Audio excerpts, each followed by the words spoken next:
Mga kaibigan, ito po yung ingredient po. Yan, tingnan nyo po. Sili, mantika, yung cooking oil po. Yan pong ginamit niya po.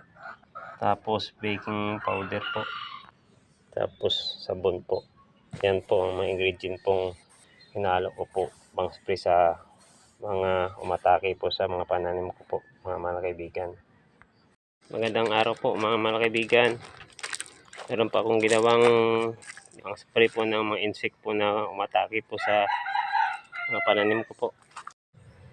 Sprayan po natin to mga kaibigan. Gamit po yung sabon, yes.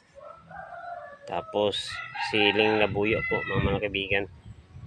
Tapos mantika. Yan po ang ingredient po sa gagamitin ko pong spray.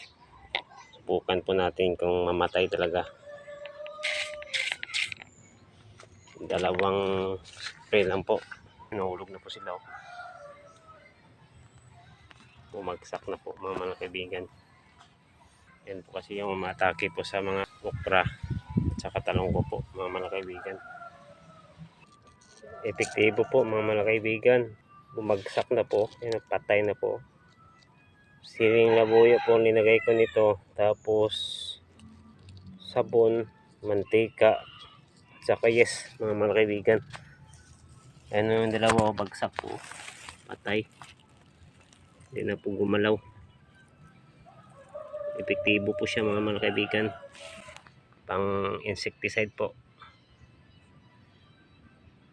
Kasi delikado po pag gumamit po kayo ng chemicals mga kaibigan.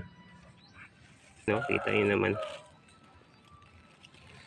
Hawakan po natin. Hindi man po delikado to kay yung ayan, patay talaga mga kaibigan. No? Sabon at saka mantika, saka siling labuyo po mga kaibigan yung ginamit ko, pero patay po yung ewan ko anong klaseng insekto mga kaibigan. Yan. Yan to. Epektibo po mga kaibigan.